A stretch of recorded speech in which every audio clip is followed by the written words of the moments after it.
coaster. Come along for the ride, yeah. The solar coaster's rolling, it feels so right. Hop on the solar coaster. Come along for the ride.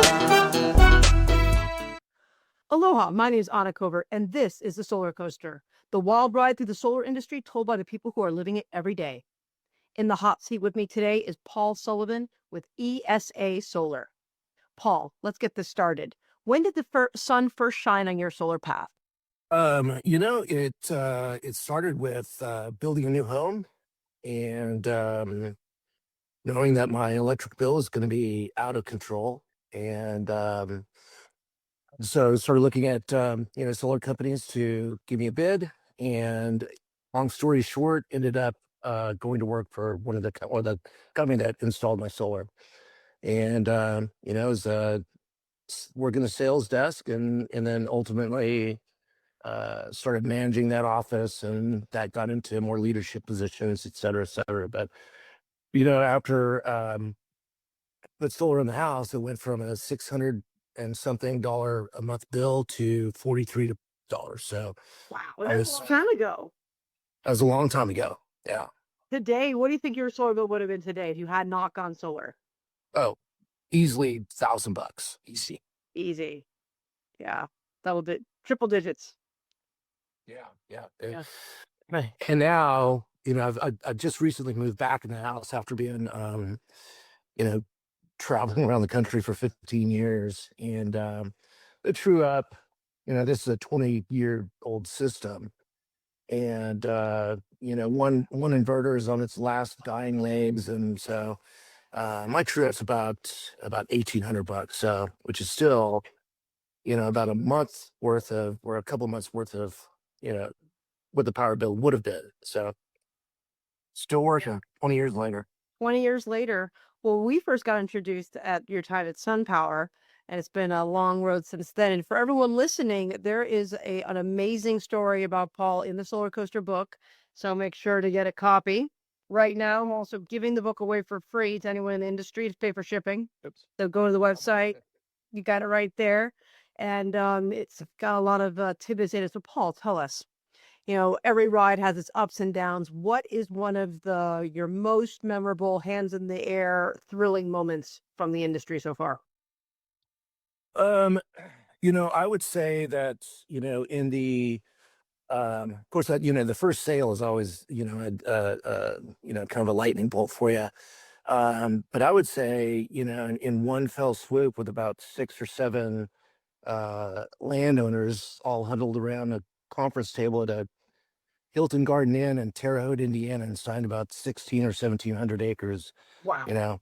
all at once. So and we were able to, get that project submitted to the queue and so forth. So anyway, and that project's actually on target to be fast tracked. So site control is done, and so even with the recent changes with the administration of the tax credits going away and that sort of thing, still going to be able to get that built in time to take advantage of the tax credits. So That's really amazing. And for everyone who's listening, tell us a little bit, ag is such an interesting type of solar installation. And I think what a lot of people don't realize is all the benefits, not just for that farmer and what it can mean for their generational wealth, but also the community at large. Can you tell us more about, kind of what it's like? You said you got all these people together. How did it come together?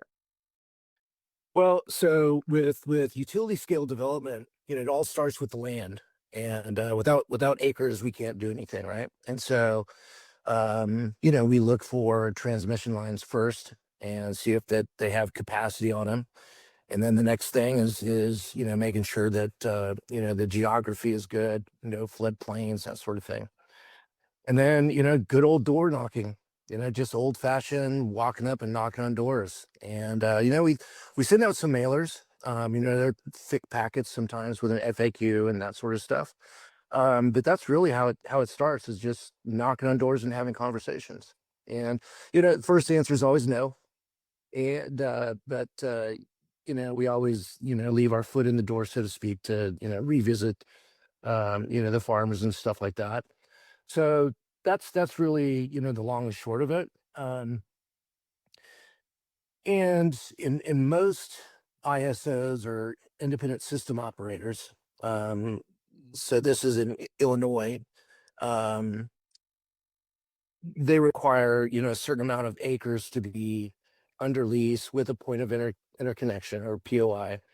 Um, and then a big fat check to write them to do a study. And those studies usually take a couple years to get back. And meanwhile, you're finishing up your site control. So with MISO or mid-continent independent system operator, it takes basically it's 5 acres per megawatt. So if we have 200 megawatts and we need 1,000 acres under lease to be able to submit it to the cube. Wow. So it's rare that there's one farmer wants it, and you need to have a whole collection. It's got to be almost everyone in that area. Well, right, because the land has to be contiguous, and either all of the parcels touching each other or some sort of an easement or what we call a collection agreement. And so, yeah, I mean, I'm working on a project that's been underway for about 4 years now, and it's down to like 2 or 3 landowners that they're just holding out. And we're offering to buy their parcel. We're offering them outrageous amounts of money just so we can, shore up this project. So um, that's always interesting. In fact, I'm headed there Friday to have a conversation with these guys again. So Wow. And what does that look like? I mean, I understand that there's a lot of history, right, in this land, but with the way that things are going with the farming industry and I mean, what is the holdout? well, a few things, right? There's certainly, the opposition to any kind of renewables, right? Oh, mm. There are all kinds of opposition in Facebook groups, and all of the myths. Solar panels leach toxic chemicals into the ground, or they produce heat, or all kinds of just blatantly false things. Oh, wow. But what gets read on Facebook is the truth. So it takes a lot for us to get that on all unwound. Then there's the generational farming. If the farmer has kids and grandkids lined up to take over the family farm, then chances are we'll never get those. So those are the kind of the two main ones. Um, with these folks, I have no idea. We don't even want to put solar on their land. We just want um, to have an easement right across the corner of one of these parcels, and that's it. And we would bore it. We wouldn't even bring any equipment onto the parcel, but they're holding up. So I have no idea why. So interesting is it also we need like kind of what oil and gas did as a real campaign targeted at the almost the children, because does that child who's going to be getting this land later, do they really want it? Do they want to be farming, right? Sure. That it's like it's just the way that it's communicated. It's like, well, maybe now instead of like we were talked about in the book, like instead of having to put your sweat and tears and be reliant on all these different factors that are your control. Instead, you have now a guarantee, right? Right. You're going to be signing up for a lease, and you're just going to collect a check, and that's all there is to it. And now you can go to college or do other things with your dreams. Right. And you mentioned, just kind of the condition of farming now. In fact, one of those 3 landowners that I was talking about, he reached back out to me asking about, the current administration changes with the tax credits and stuff like that was going to stop this project.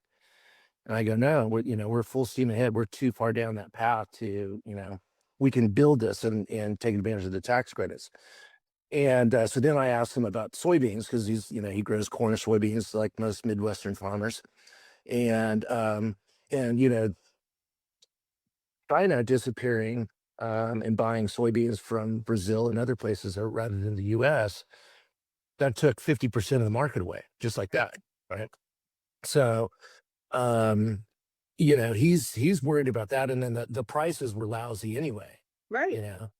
and the corn farmers, I think they're going to be upside down. It's a decent year for production wise, but the prices, they're upside down. So instead of making a couple $100 an acre, by the time they pay their bills and whatnot, they're going to be underwater. So Right. you can't do that very often and still survive.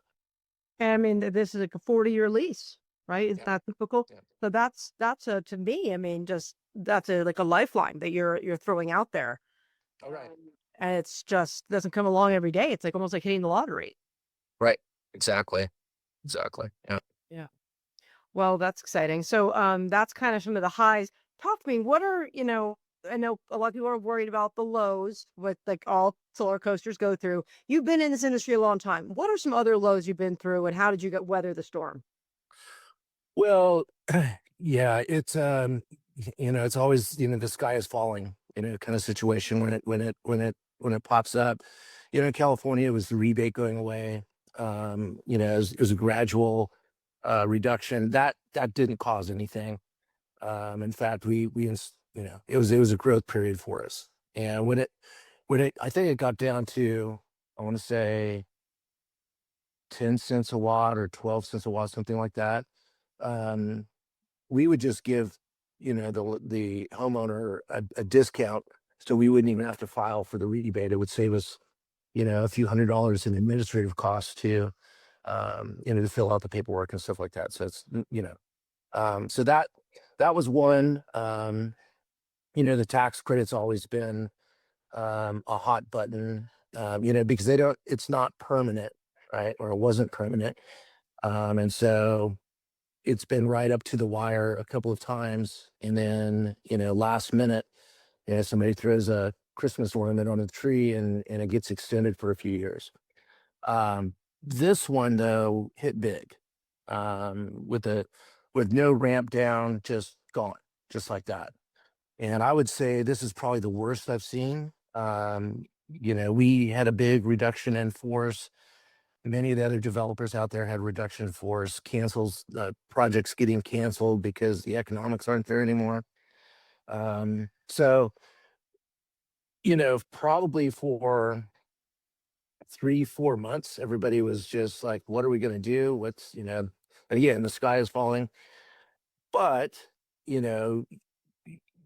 residential will probably get hit the worst with no tax credit. But with utility, we're selling to, to the utilities or to places like Meta or Google or whatever. All it's gonna do is just raise. It's just going to raise the cost of power, right? So, everybody thinks that. And tell us, Paul, like, I mean, the commercial is extended, but I guess what you're saying is that all those projects that, I mean, it's extended, but it's not extended enough to take anything new on. Is that kind of the Right, because it has to be in service by 2028.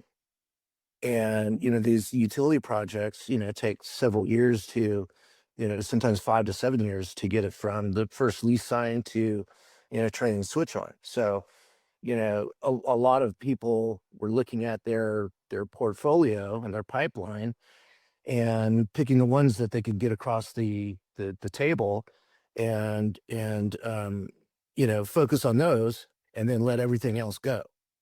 And then also, those, for 5 to 7 years, that's a liability for, the lease payments, any kind of studies that are being done, et cetera. So, and with the independent system operators, you only have a certain time period to withdraw that project.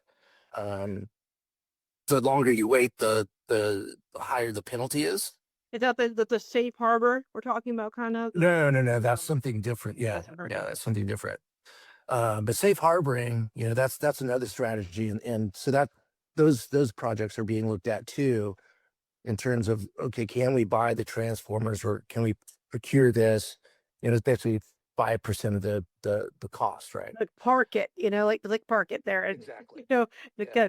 almost like the reverse of when you squat on a property. Exactly. Yeah. Exactly. Yep. Yeah. Well, So, yeah. and so a lot of companies had to pivot. We were already doing energy storage now for a couple years, and so the energy storage wasn't affected. So we've really focusing on that. But getting back to like how the tax credits work for utility, it's mostly about tax equity financing, which is a hassle anyway. So we're not that upset about that going away now. But a lot of people think that the energy company gets the tax credit when really it it it offsets the cost of electricity for that ratepayer in that area, right? So with the tax credits gone, it's there's no more protection for those ratepayers. So there's been estimates of depending on what state and that sort of thing of the ratepayers' energy bill going up upwards of 30%. So by about Let me 2028. ask you a question, Paul. So I think that a lot of people I get this asked a lot. Okay, so here we are with a power company and we have to get power from somewhere, right? We either burn fossil fuels and then have to manage that and make sure that we're, using the big combustion, what do they call them? Those turn gears and things. Um, or we're creating it from another method, hydrogen, wind, solar, and we can get more of it.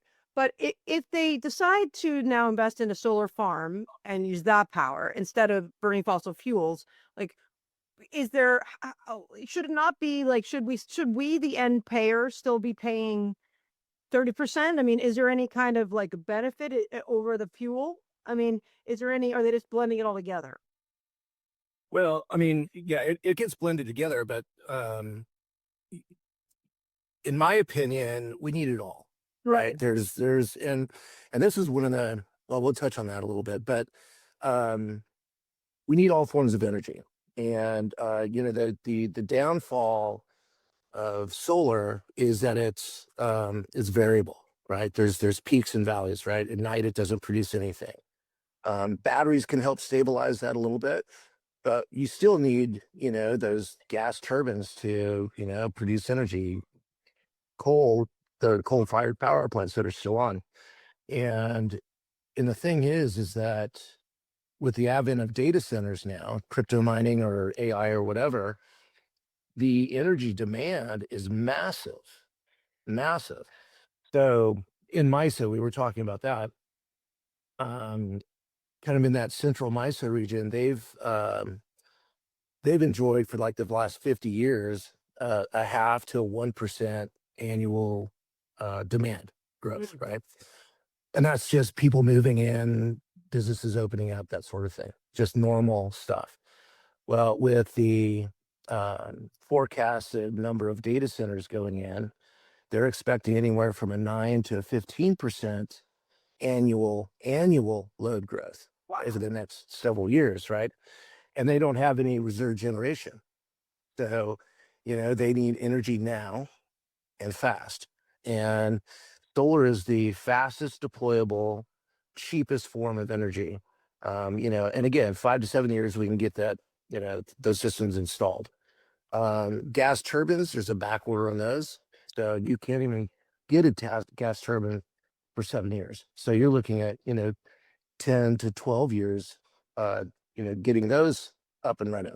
Because there's a lot of infrastructure that's needed for the gas turbines. So, and then nuclear, I don't know much about the small ones. I think SMRs is what they're called. Hop on the solar coaster, What come time along frame for those the take, but if we're looking ride. at Yeah. proper nuclear, Where you're talking 25 sunshine years. meets Right. stories So, and bright And futures then hydrogen too. collide. And that's been a long time. We're sparking up That's ideas about. with laughter and light. yeah, I don't know much about the hydrogen stuff. Yeah.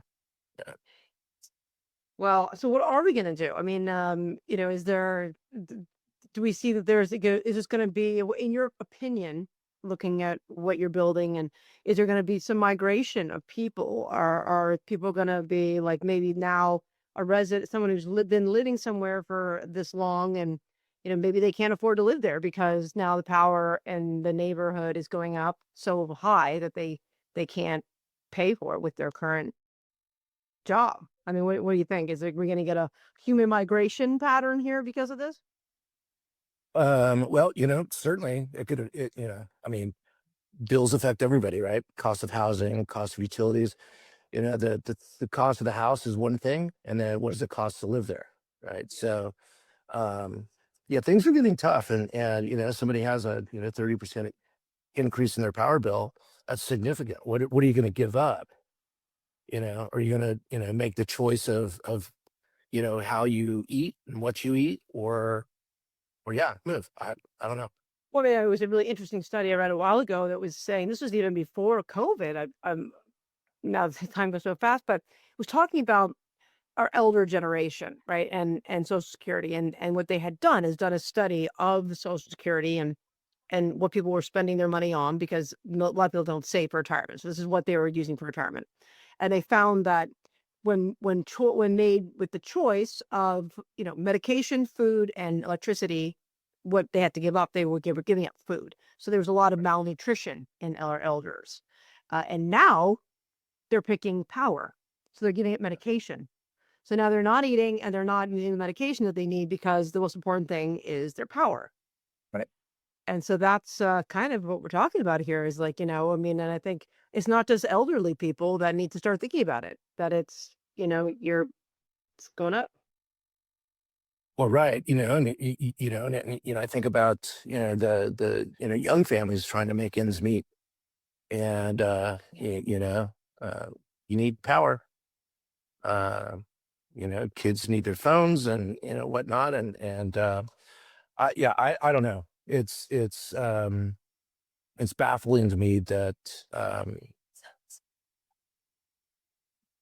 getting back to the whole tax credit thing, is baffling to me why there wasn't more of a ramp down of this rather than just, turning it off. So, Especially for commercial. I mean, I think that residential for me, I'm not that worried. And I'll tell you why. I think that there's this convergence where, yeah, the price of power is going up, equipment is coming down. And now there was this huge opportunity that the tax credit kind of allowed for these solar bros to be able to charge outrageous amounts of money on top of the system. And now that this 30% is not here anymore, they really can't do that. It's going to have to come down to some norm, right? And right there, if if you're not gouging the customer, if you're using the best practice with equipment, and there's plenty, and there's a PPA can still have, there's opportunity there for the credits. But I mean, it's pretty easy math for a homeowner to say, okay, well, we still see the ROI. Maybe it's not the exact same as it was before, but that's how you're selling the system, right? With commercial, though, I think it's pretty shocking. yeah, well, and we're utility, we, not really commercial. Right. But proper commercial, behind the meter, I think they'll be okay, as well. But with that, I think the depreciation is still in place. So you still get that. But yeah, the 30% additional cost, it's, I don't know, there's going to be a slowdown, or there is a slowdown. Yeah. I have a question for you with utilities. I know that there's two real different types of utilities. There's like the public, or the owned by the community utility, like a nonprofit utility. There's like 100 of those. And then the others are privately owned. Is that correct? Yeah, so you have investor-owned utilities, right? IOUs. So in California, you got PG&E, Southern Cal Edison, San Diego Gas and Electric, and then you have municipals. So like SMUD in Sacramento, LA Department of Light and Power, whatever. So, and then you have the like the smaller private utilities as well. I can't think of one off the top of my head, but the investor-owned utilities are they're not very consumer friendly. Let me just put it that way. Right. And they serve their shareholders first and their customer base second. So PG&E, for example, in California, they have 84 counts of manslaughter for not taking care of their equipment and turning it off and destroying the town of Paradise. Um, they were able to file bankruptcy and still, raise their prices. I don't know, since then, probably every bit of 20%. Yeah. So over the last, 6, 7 years, it's just crazy. And still, last year they raised their prices, I think 3 times. Right. And it's just absolutely nuts. So And I just my question is, and I understand why the utilities have this monopoly. I mean, I get it conceptually. They invested the money to put up the equipment and all that. But at what point is enough enough? Like, at what point should we be able to, like in places like Texas, where you had the freedom to pick what utility company, right? You can throw a shoe and hit a utility company over there, right? Just like cable. But like, when is it enough, right? And what are your thoughts on that? well, they're a what they call a managed monopoly, right? And so PG&E, you don't have a choice. No. Now there are co-ops that you can subscribe to, for a little bit less, but you still have to pay PG&E for transmission delivery Like, so that's charges. different than a community solar, like you're talking about some of this community solar stuff, or No, there's co-ops, so you can have there's one in the Bay Area. I forget the name of it, but um, they will buy a certain amount of electricity either from solar, hydro, or whatever. Most of the co-ops are, try to pick, what they call clean energy or whatever. And then you would subscribe to that co-op. So a lot like community solar, but there's not a low to medium income, factor involved like there is with community solar. Um, but that electricity still has to get to your house some way, shape, or form, and PG&E has all those lines. right. So they're the delivery service. So you still get billed, those fees from PG&E. So you never have the freedom of choice. You always have to pay them something. I think one of the big things for me was always that was just a shock was that even if you wanted to not be connected, like if you're there and you're saying, hey, you know what, I'm gonna do my own thing. I don't want to be connected. Well, there was like a significant penalty to be disconnected. Right. Well, and not only that, if you are building a house, and you want off grid, there's no way you can finance it. The mortgage companies require a electric connection. That's Yeah. interesting. Because Yeah, yeah. we had a customer when I was in Chico who built a massive house. It was probably 6 or 7 thousand square feet. And so we put in, oh, I think it must have been a 12 kilowatt system, something like that. And then they had a couple of wind generators as well, and a ton of batteries. And they were really, really careful about what kind of appliances they chose, what kind of air conditioning, that sort of thing, the least amount of power possible. But they paid cash for their house. They built it in, steps, and so they didn't have to finance. Otherwise, they would have had it. And the whole reason that they looked at off grid is they built it on, I think, 13 or 14 acres on top of this hill overlooking Lake Oroville. Oh, pretty. And yeah, it was beautiful. Unfortunately, it got destroyed in a fire, but Oh, yeah. Um, but PG&E was going to charge them $250,000 to get the power up this hill, and that was after they paid them $20,000 for an engineering study, which oh, they didn't get back. Right, so that was the whole reason that they looked at doing an off-grid solar system. yeah. That's amazing. And what did they pay? I mean, it wasn't in like another example in Vegas. It was, I think, MGM. They had to pay like 100 million to get disconnected, you know, from the grid. Like, a one-time severance, right? So sometimes like they'll allow it, but it can be outrageous. And in other places, like they won't even allow you to. It's like illegal. You have to Right. put port, right? So it's like you never really know what you're going to get yourself into. But it's fascinating. So what's I guess my last question for you? What are you most excited about for the future of the industry that you're in? Well, so I'm sitting here in Boise, Idaho right now, and we're starting to look at data centers as well, and y- they need power and land, basically, right? And so those are two things that we do really well. So we're looking at a couple of sites here that just kind of fell in my lap, and decided a meeting this morning with Idaho Power, talking about what the next steps are with them. And so we've formed a little task force internally, and 7 to 10 people of looking at data centers and looking at our current portfolio of seeing if that could fit, and then shopping those around to some of the data center folks. So that's the most exciting thing that I'm doing right now. It's new, it's fresh, something to get me curious. Well, that's exciting. Well, we definitely need now that once you start, you get your little taste of AI. It's hard to back out. Oh yeah. Oh no, it's fascinating. So good, so Fascinating. easy. Yeah. It's like, God, what do we do without it? I mean, it's one of those kind of like the way we used to think about the internet. When we used to have Yeah. to remember things without to have, and now, like, oh, how do we ever remember these things? But now it's even going to be better. Yeah. Yeah. No, for sure. I kind of play with it myself. Yeah.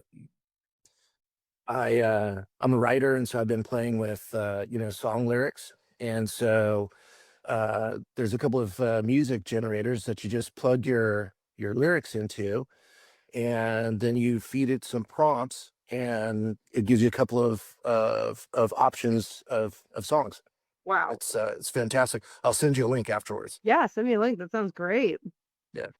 Wow. Well, thank you so much for being here, Paul. If people want to learn more about ECS, how do they get a hold of you? ESA. ESA. Yeah. That's it. Email is fine. Yeah. Email works. Yeah. You go to our website. It's esa-solar.com. Okay. And Paul's also on LinkedIn. And thanks so much for being here. And to all my listeners, please join me next week as I interview another industry expert on the ups and downs of riding the solar coaster. We'll see you in the pixels. Aloha. Hop on the solar coaster, come along for the ride. Yeah, the solar